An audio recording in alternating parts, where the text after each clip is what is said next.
Sementara ini mengapa kita sudah ditebus, kita sudah makan dan minum daging dan darah Tuhan, sudah dijamin oleh Tuhan Yesus, tapi mengapa kami masih harus menanggung derita?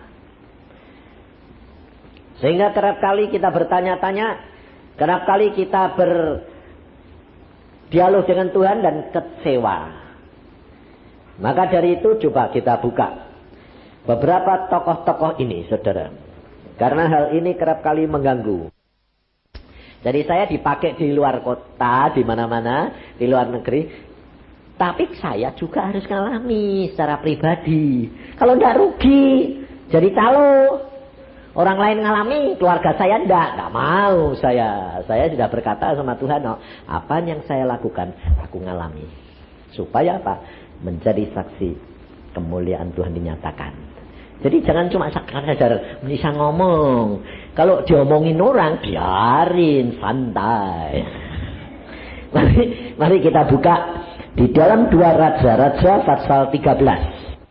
Ayat 14. 2 Raja-Raja 13 mulai ayat 14. Ketika Elisa menderita sakit yang menyebabkan kematiannya, datanglah Yoas Raja Israel kepadanya dan menangis oleh karena dia katanya, Bapakku, Bapakku, kereta Israel dan orang-orangnya yang berkuda. Berkatalah Elisa kepadanya, ambillah busur dan anak-anak panah. Lalu diambillah busur dan anak-anak panah. Berkatalah Elisa kepada Raja Israel, tariklah busurmu. Lalu ia menarik busurnya. Tetapi Elisa menaruh tangannya di atas tangan raja serta berkata, bukalah jendela yang di sebelah timur. Dan ketika dibukanya berkatalah Elisa, panahlah.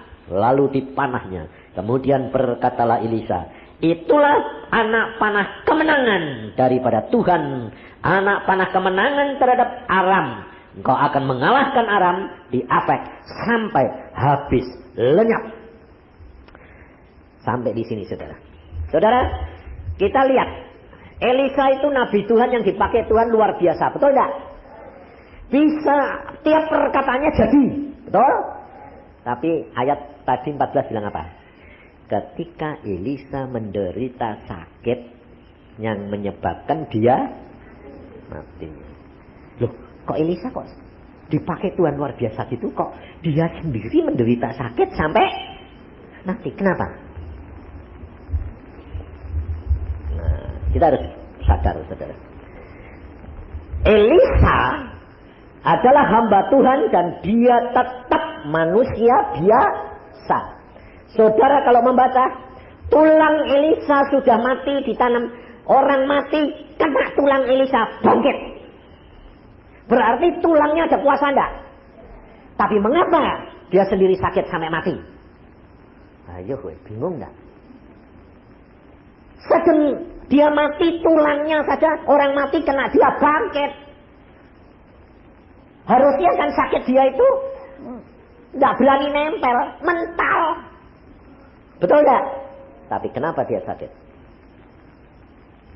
Kita kerap kali bertanya-tanya. Saudara tahu, manusia sebelum Tuhan Yesus datang, tidak ada yang bisa lepas dari dosa. Tidak ada yang dapat melepaskan diri dari dosa. Tidak ada yang dapat menebus dari dosa. Ada korban binatang domba, tapi itu tidak menebus terus-menerus. Menebusnya saat dikorbankan, dihapus. Habis itu lusa berbuat dosa lagi. Jadi kalau harusnya mau nebus itu tiap detik, tiap menit habis dosa mesti korban. Tiap dosa korban. Tiap dosa korban.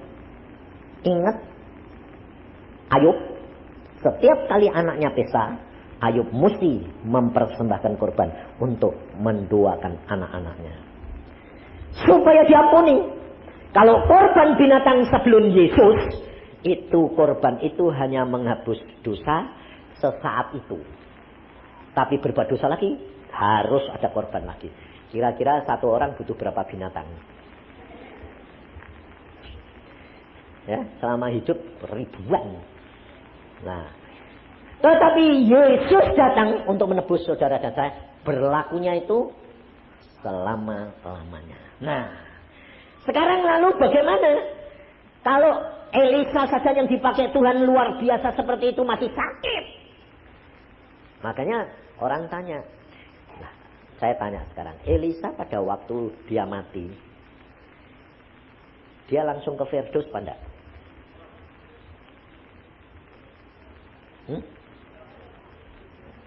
Langsung enggak? Langsung. Saudara, saya tadi kan ngomong toh ya. Biarpun Elisa itu dipakai Tuhan luar biasa, tetap berdosa enggak? Dosa.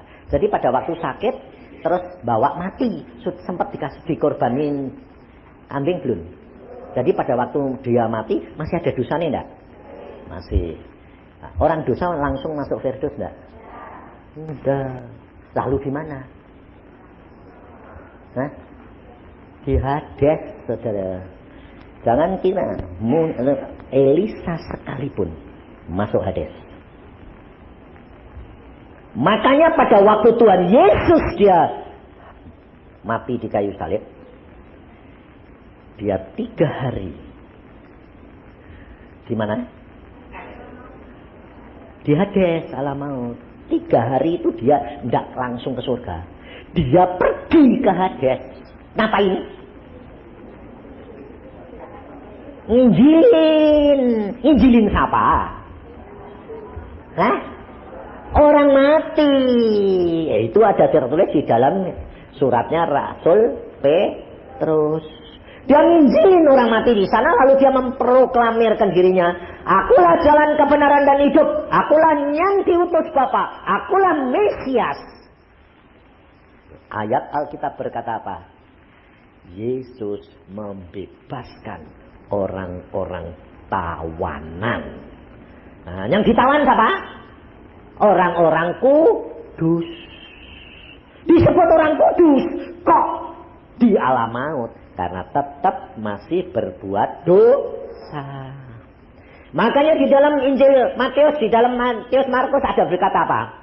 Pada waktu Yesus disalib, Yesus mati, maka tirai bait Allah terbelah, lalu kubur-kubur orang kudus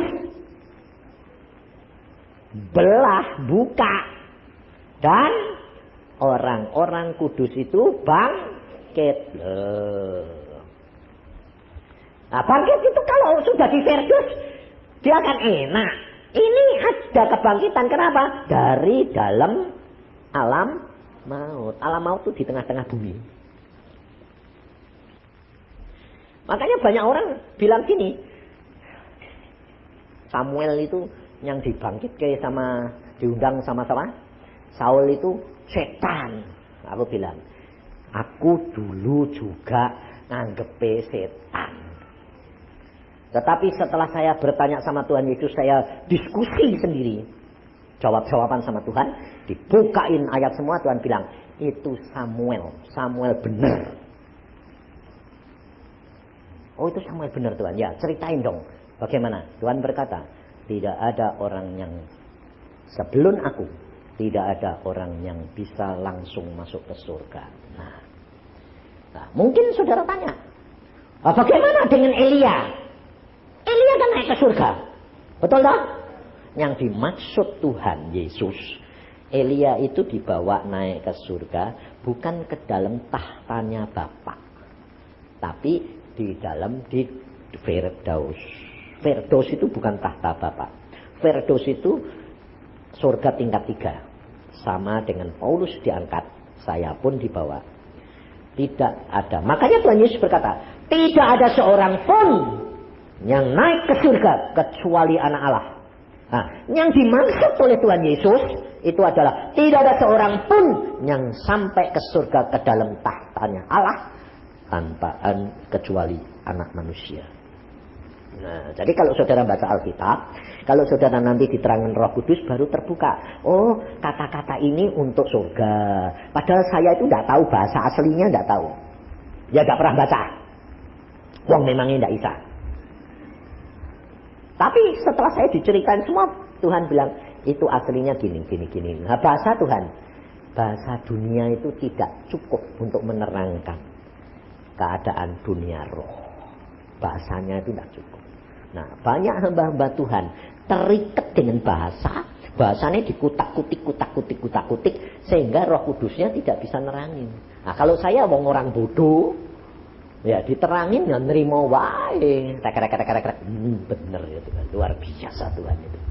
Maka dari itu saudara, engkau baca Alkitab, sebab Yohanes berkata, di dalam Injil Yohanes dikatakan, suratnya Rasul Yohanes, di belakang surat daripada Rasul Yohanes, 1 Yohanes pasal yang kedua ayat yang ke-27. Sebab di dalam diri kamu tetap ada pengurapan yang telah kamu terima daripadanya. Karena itu tidak perlu kamu diajar oleh orang lain, tetapi sebagaimana pengurapannya mengajar kamu tentang segala sesuatu, dan pengajarannya itu benar, tidak dusta, dan sebagaimana ia dahulu telah mengajar kamu, demikianlah hendaklah kamu tetap tinggal di dalam Dia. Kalau saudara baca ini, jangan lalu pikiran di sini, lah iya, tidak perlu sekolah toh ya. Salah lagi. Itu meninggikan diri. Tidak boleh. Tetap belajar, tetapi pikiran dan hatimu, sikap hatimu tetap tertuju kepada Roh Kudus sebagai pengajar, penolong, karena Dia yang ngurapi, Dia yang punya kuasa, Dia yang punya segala-galanya. Saudara dan saya diberi Roh Kudus itu karena apa? Karena Tuhan Yesus tahu manusia kalau tidak dipimpin Roh Kudus tidak bisa sampai kepada seluruh kebenaran firman Allah. Maka saudara dan saya itu enak. Nah, sekarang makanya saudara perhatikan, Nabi Elisa yang dipakai Tuhan kayak gitu tetap sakit. Ya. Karena apa? Karena dia tetap berbuat dosa. Nah, sekarang kenapa anak-anak Tuhan, hamba-hamba Tuhan, kerap kali kalau mau mati juga sakit? Padahal sudah ditebus Yesus. Kenapa? Saya juga tanya. Mengapa Tuhan? Yang anak-anakmu sekarang ini, zaman akhir ini, sudah engkau tebus, sudah dibebaskan dari dosa, yang berjalan itu terus menerus, kok masih sakit? Tuhan ngomong gini tadi di belakang sana saya. Karena anak-anakku itu menyerahkan hidupnya kepadaku, yang besar-besar. Yang kecil-kecil, belum. Nah, padahal kecil pun dosa. Jadi harus nanggung. Loh, nah kan engkau sudah tebus, aku sudah tebus. Nah, tapi kalau tidak diserahkan, ya tanggung. Oh, jadi kalau kita itu menyerahkan sampai perkara yang kecil semuanya, bebas. Makanya banyak hamba Tuhan juga yang benar-benar hidupnya luar biasa, tidak ngalami sakit. Mau mati tidak ngalami sakit. Empek saya, om saya, itu orangnya hidup dengan Tuhan seperti saya begini. Segala sesuatu tanya Tuhan, segala sesuatu jalan dengan Tuhan, apa saja jalan Tuhan. Nah, satu saat dia ditanya Tuhan, kamu mau tak panggil pulang? Oh ya, kapan Tuhan? 3 hari lagi. Masih sehat, masih jalan-jalan. Ditawarin Tuhan, Elia tak sambut dengan kereta berapi. Kamu minta apa? Yo, kowe ditanyai gitu, kowe minta apa? Naik apa? Mau terbang? Nah, terserah Tuhan, pinter istriku itu. Saudara, dia masih ada kepengen nih. Zaman itu, dia waktu kecil itu paling senang itu kuda. Dia bilang gini, Tuhan aku kepengen naik kuda putih seperti engkau. Tuhan bilang, ya wis, nanti tak jemput mbak kuda putih. Saudara. Nah, lalu dia ngomong sama istrinya, Mama, aku ini mau pulang. Pulang kemana? Ke surga. Hah? Aku mau tinggal? Iya. Tuhan bilang aku pulang dulu loh. Ya wis toh. Loh kok aku mau tinggal loh? Tuhan kan ngukur, lebih tahu daripada aku dan kamu sendiri. Kapan? 3 hari yang akan datang. Oh ya. Nah terus, aku mau dijemput pakai kuda putih. Ada. Wong mati kok minta naik kuda. Saya bilang, ya tidak apa-apa tuh. Wong Tuhan sing nawarin no. Aku minta kuda putih ya. Wes. Tak dipikiri saudara. Lalu hari 1, kedua, ketiga itu dia nyelesain tugasnya. Sudah selesai. Hari ketiga dia masih jalan-jalan loh, jalan-jalan dia sampai jam 1:30 dia jalan-jalan. Istrinya yang kebingungan, kamu kan hari ini pulang, lah kok jalan-jalan? Loh, belum waktu neo. Diangkat kowe sedang jalan sing angkat sapa? Wong kowe gedene sak gitu mbak aku gedene padha. Nah istri ini cilik, lah yang sing kuat sapa? Lu enggak apa-apa, nanti kan ada waktunya. Tuhan tuh enggak pernah terlambat, enggak pernah tergesa-gesa. Tuhan tuh luar biasa kok. Benar saudara. Dia jalan-jalan terus dia bilang, "Loh, lah itu kudu teko." Nyonya langsung nyeret dia. "Cepat masuk kamar." Sebabnya nanti gotongnya piye? Diceret masuk kamar. Ya itu kudu teko. Ora pura-pura. Seret Terus disuruh duduk di tempat tidur. Pikirnya mak geledek terus langsung tidur. Ditidurke toh. Dia duduk, dek. Mati. Duduk. Dia bilang, "Ayo tidur." Loh, kok mati? Lah kan tadi sudah ngomong, naik kuda. Lah naik kuda kok tiduran itu piye? Sebab apa kalau kamu mikir orang mati mesti ya itu loh. Susah, ngerti Tuhan itu susah. Jadi dia duduk di tempat tidur, blek gitu. Ayo tidur. Wis mati. Loh kok wis mati? Terus dia ingat, oh iya naik jaran kok ya kon tiduran piye ya. Saudara tahu luar biasa enggak Tuhanmu? Hah? Itu semua saudara. Bapakku sendiri pada waktu mau meninggal, Tuhan ngomong, aku beri dia piansui seminggu. Kenapa? Itu harga yang dia harus bayar. Sebab dia masih terikat dengan duit. Nanti aku lepaskan setelah dia tak kasih piansui, tak tanya, kowe sopo? Eglek-eglek ini. Duitmu piro iso apa? Tak iso apa-apa dah. Nyerah, pulang. Saudara tahu? Maka dari itu saudara, kalau kamu punya penderitaan, punya sesuatu, ucapkan syukur dan kamu berdoa, Tuhan berikan aku tahu yang belum aku lepaskan apa. Supaya apa? Supaya semuanya itu bebas dan semuanya ada waktunya. Jarak waktunya itu ada. Berapa lama kamu harus bayar? Kekurangan percayaanmu sekalipun harus bayar. Sebab saya ngalami sendiri. Pada waktu saya khawatir tok loh. Anak saya semi ke Jakarta, enggak balik-balik malam itu. Tuhan bilang, kamu salah. Waduh kaget. Salah apa Tuhan? Khawatir. Orang seperti kamu sudah tidak pernah khawatir kok sekarang khawatir. Oh ya salah Tuhan. Langsung saya bilang, ya Tuhan aku salah. Minta ampun. Tapi Tuhan bilang, bayar harganya. Apa? Mulutku semua lumpangan. Lidah, langit-langit semua. Tidak bisa makan, tidak bisa minum 3 minggu. Turun 8 kilo. Bayangin. Aku bilang, loh Tuhan bayarnya kok mahal sih. 3 minggu. Enak bayar di dunia daripada nanti masuk neraka. Waduh makan. Saudara tahu? Orang seperti kamu itu sudah tidak bisa, tidak boleh khawatir.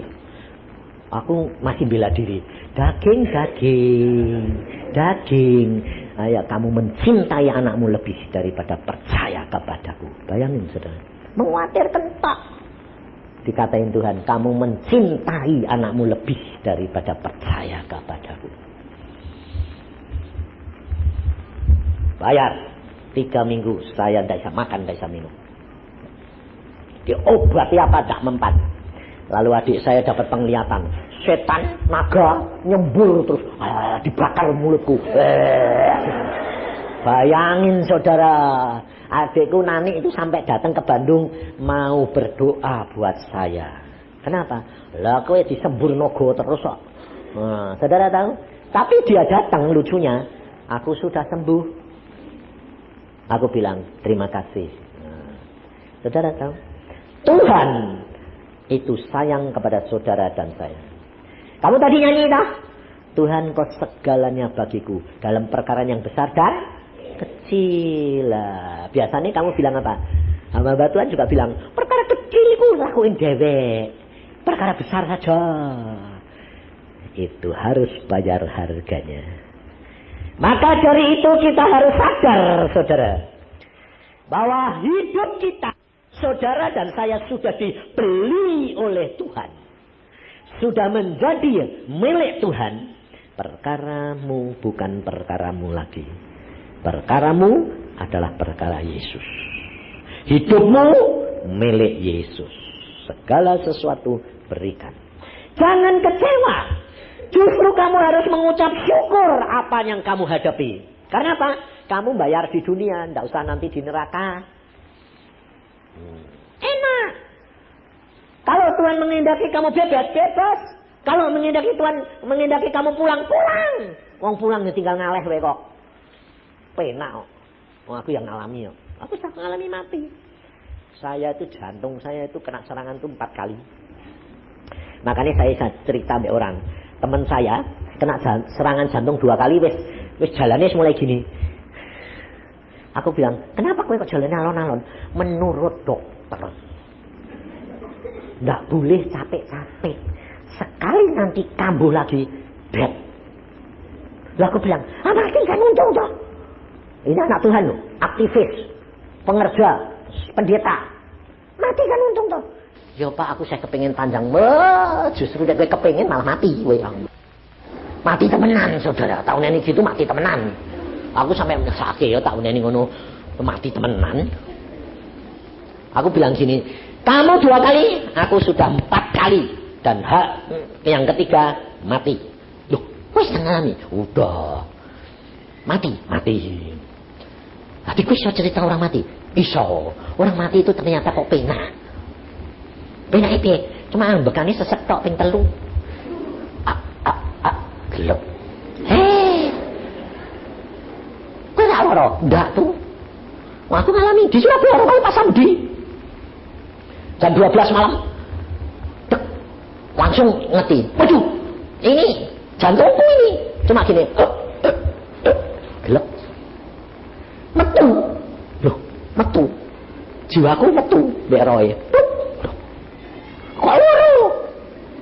Yusa loro. Kok Yusa? Oh, langsung aku terus nih. Oh, Yusa mati. Nggak sakit. Saya ngalami sendiri. Istri saya di Bandung ngerti. Aku tuh mabur. Dia jam itu dia teriak. Tuhan, janjinya aku sih. Konten ini. Wah, ribut dia. Tapi belakangan ini malah ditawarin Tuhan. Dia bingung terus ini. Ini saya bingung terus ini. Sampai saya bingung terus. Karena ditawarin Tuhan. Dek, kowe belum mencapai targetmu. Ya kowe tak tinggal.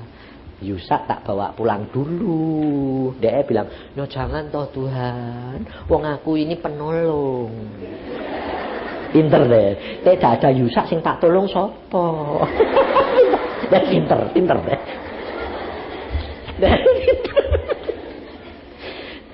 Saudara tahu, jadi dia ini terus nih sampai tadi malam bisa beracara deh Tuhan. Karena aku ngerti apa? Doa nih, orang ngomong deh. Dia cuma gini, Tuhan, janjinya aku seto ya. Bisa beracara. Berarti kemarin itu siang-siang ditanya itu kan deh. Lah aku tuh gak pernah mikir, saudara. Mau dia dulu, aku dulu tuh, ya gak peduli saya. Cuma terus terang aku ya kasihan dia. Sebab saya ya sayang dia, saya bilang Tuhan tidak ada aku. Denen itu sakit. Wong dia itu penolong tapi gendol.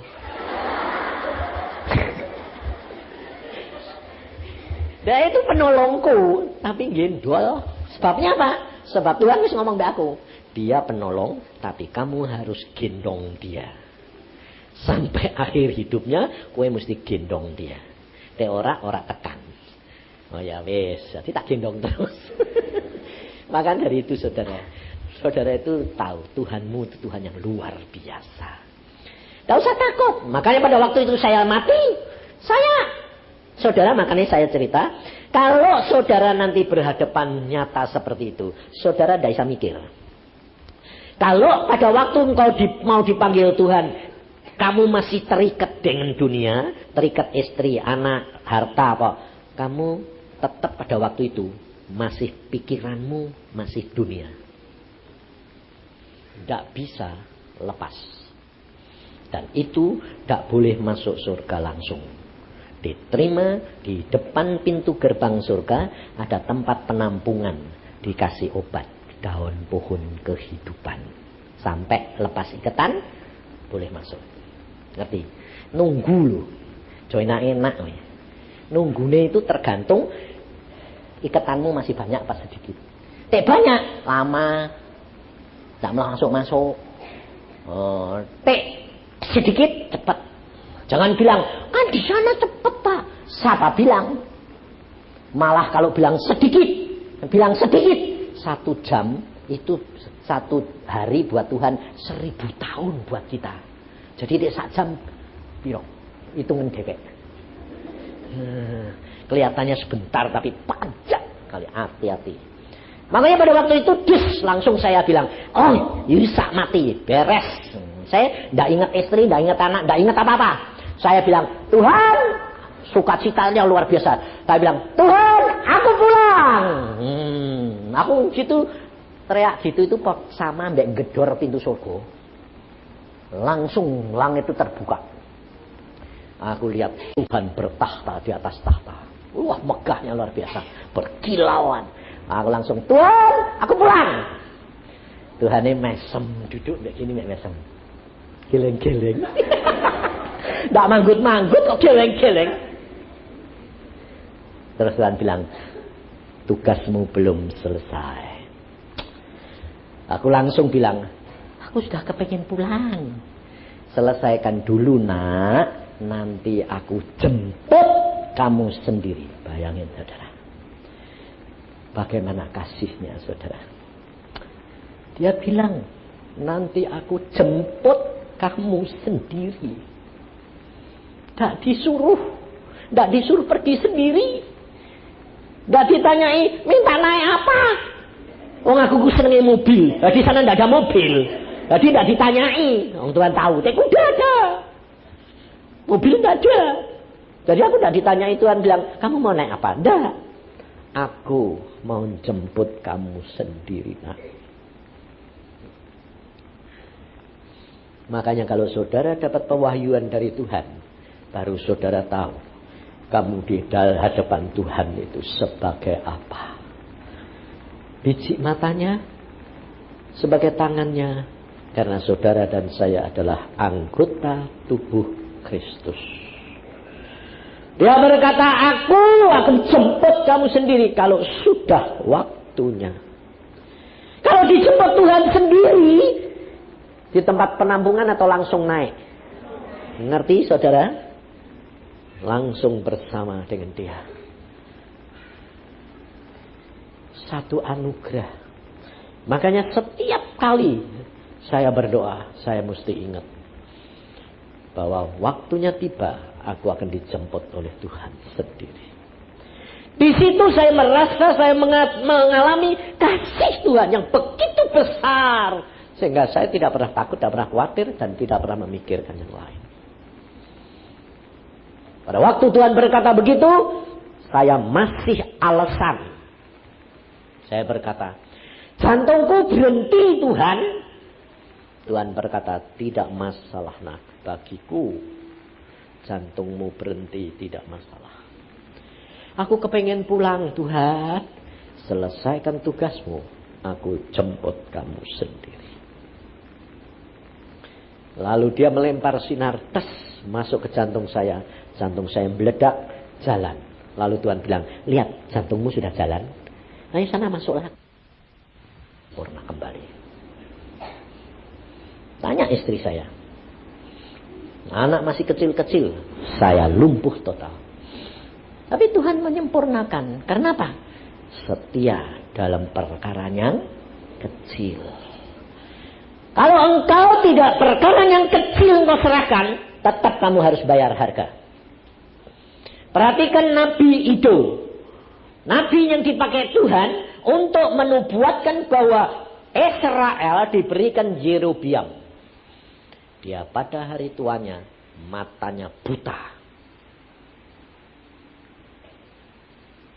Kenapa? Tetap sama. Ada dosa yang harus diselesaikan di dunia ini. Maka dari itu saudara ucapkan syukur karena engkau dan saya sudah ditebus oleh dia. Engkau sudah makan daging, minum darahnya, berarti jiwamu harus kamu serahkan dikuasai oleh jiwanya Yesus. Dagingmu dikuasai oleh daging Yesus. Setiap kali kamu makan minum, kamu katakan, daging kamu harus tunduk. Daging Yesus masuk ke dalam diriku, nyatu dengan dagingku, berkuasa dalam dagingku. Ingat, nyatu dan harus tambahi, berkuasa. Sebab kalau tidak kamu katakan berkuasa, kamu mencuri kemuliaan Tuhan. Sebab kita kerap kali tidak sadar, kalau engkau dan saya dipakai Tuhan, berkarunia, punya kekayaan, punya anugerah yang besar, punya kesembuhan, punya mujizat, punya nubuatan. Hati-hati, sebab kerap kali kita tidak sadar. Kalau ada orang minta didoain, tolong dong Pak doain. Kita kadang-kadang, oke, saya doain, pasti sembuh.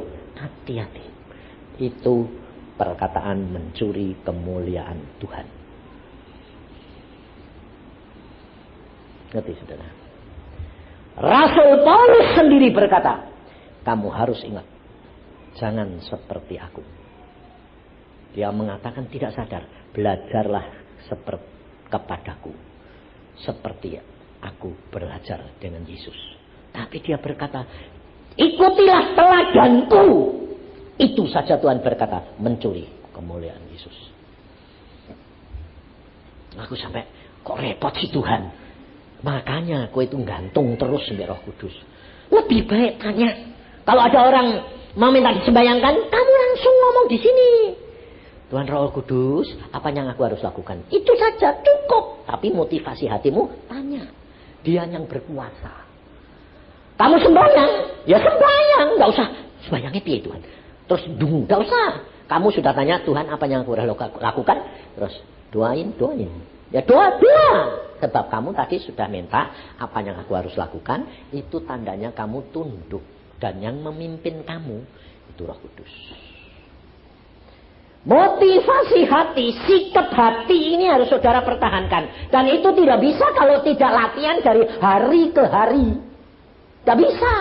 Tidak biasa. Lupa. Nanti kadang-kadang, aduh lupa. Lupa apa? Sembahyang. Karena apa? Karena sembahyangnya mesti pakai merem, pakai anu. Tidak usah. Langsung gitu loh, wong dia ada dalam hatimu. Langsung ngomong. Kamu berhadapan dengan siapa aja, langsung ngomong. Tuhan pimpin. Kamu berhadapan dengan suami, biasanya ribut terus. Kalau suami istri ini kayak ngomongan mesti salah, bersimpangan terus. Praktek. Mulai hari itu, Tuhan tolong saya. Apa yang saya harus ngomong, apa yang aku harus dengar. Nanti beda. Aku mbak istriku di situ. Lama-lama beda. Lalu sudah kebiasaan, rileks, enak. Sebab ada kuasa. Saya, istri, Tuhan tengahnya. Tek langsung nyetrum. Konslet. Mesti ada tengahnya Yesus. Saya melalui Roh Kudus gandeng istriku. Jadi perkataanku disaring, menerima di sana pas. Modelnya dia. Cara berpikirnya dia. Dia ngomong nyaring, disaring Yesus. Saudara tahu? Tuhan itu luar biasa. Aku dan anak-anakku ya situ. Gak bisa kalau ngomong langsung gak bisa. Nah, untuk itu kerap kali kita saling ingetin. Jadi kalau mau bicara serius, kita mau bicara serius ya. Ayo sembahyang, minta Roh Kudus beri pengertian. Jadi istri saya kalau mau bicara serius gitu. Yang sembahyang, ojo ngamuk. Karena trauma ndek nih, anggere wis tak sentak ngono wis mak. Berarti sembahyang, wes aku yang dadah, wes ngomong baik. Kadang-kadang saudara apa? Dia belum ngomong, Tuhan ini sudah ngomong. Dia itu kepinginnya gini. Dek nenek, Tuhan itu bilang dia itu kepinginnya gini. Dek nenek ngomong, mau tujuannya ke sini, muter sik. Jadi aku ngenteni sampai beberapa menit, bagus mesame semua ngerti kok.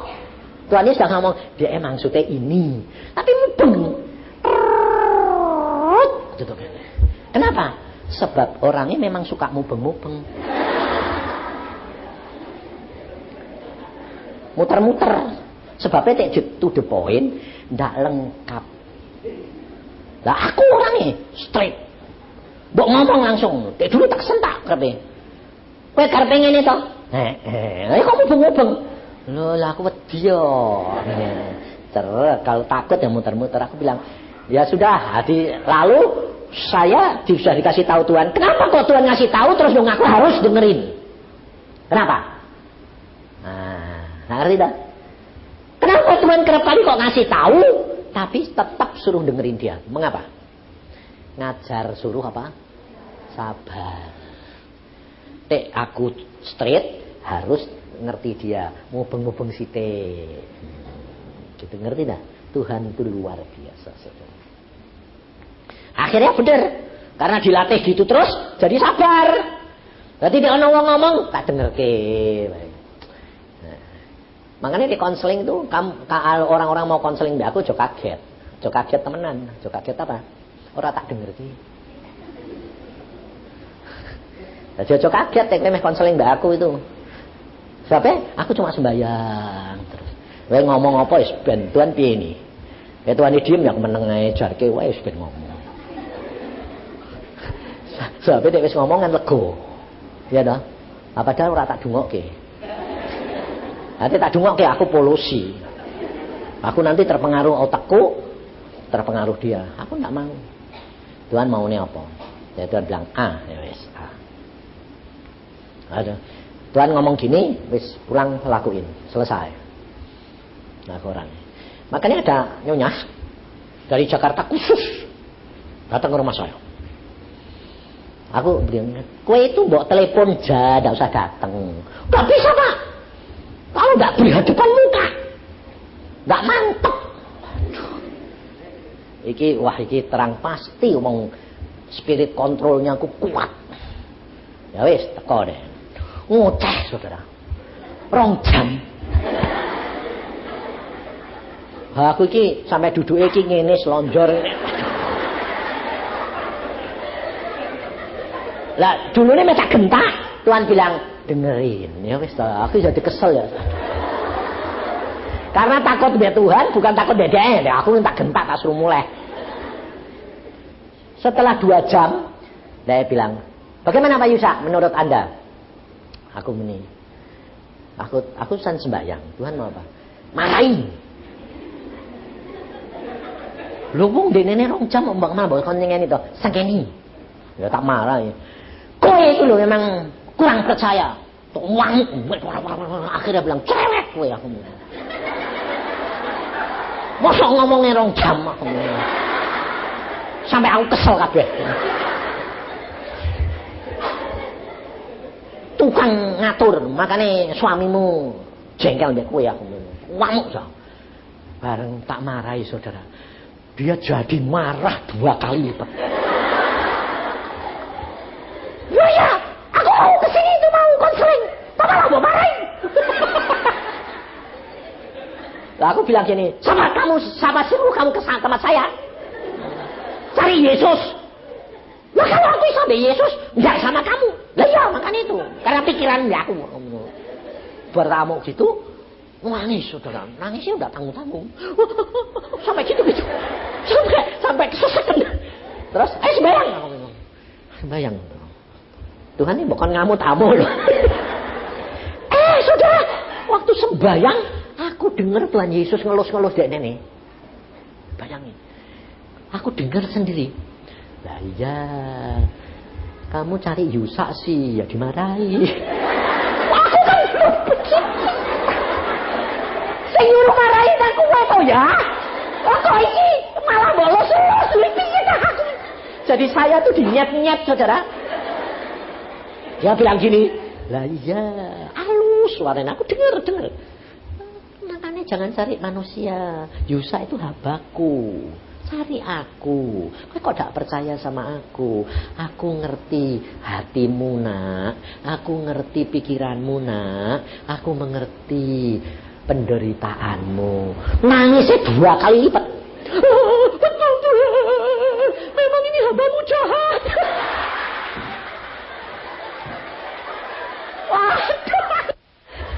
Bayangin saudara, saya gak ngalami cewek itu. Aku gak kenal Tuhan itu gak bisa ngerti. Lawang disuruh dewek kok malah buat sana jengkel lalu dilus-lus sama Tuhan. Lalu setelah dia selesai sembahyang, dia bilang, memang kue itu jahat. Nah, ya ngerti kue. Aja golek aku, golek Yesus. Kok kue kok bisa denger Tuhan Yesus ngomong tadi? Aku dengar Tuhan Yesus ngomong apa semua. Dia bilang, iya Pak, kok aku jadi dengar? Ngerti kowe? Kalau kamu mulai kecewa mbak aku, mbak manusia yang kamu harapkan, kamu akan cari Yesus. Wah, puji Tuhan. Aku saya ini gak bakal boleh kowe. Aku ini itu yang benar. Syukur. Kowe nek boleh aku itu gantung kaku. Sudah mulai. Pulang deh, sukacita. Tuhan baik. Pulang. Luar biasa saudara. Ganti dia pulang, aku yang beracara nih Tuhan. Jadi aku udah naik ke atas, tomahku sembayang. Tuhan, aku itu kepiye tah aku. Aku ini wis mbok nurut malah dibisoi aku. Ya ngarepmu piye tah Tuhan? Tuhan bilang apa? Kamu harus mengucap syukur hambaku. Loh kenapa? Aku tahu kalau perempuan itu tadi gandol mbek kowe. Kalau setiap perkataanmu jadi, dia akan menempel kepada kamu dan kamu mencuri kemuliaanku. Tapi kalau aku buat dia jengkel terus dia nempel mbek aku, kamu bebas dan kamu dihina karena namaku, upahmu besar. Aku bareng tahu gitu, ya wis gelem. Dinyat-nyat mau ya, loh ya benar lah. Saudara tahu, saya baru tahu Tuhan itu luar biasa. Jadi kalau saudara itu melayani lalu kamu ditolak, dinyat-nyat, kamu bilang apa? Terima kasih, opahku. Saya ini mau dinyat-nyat.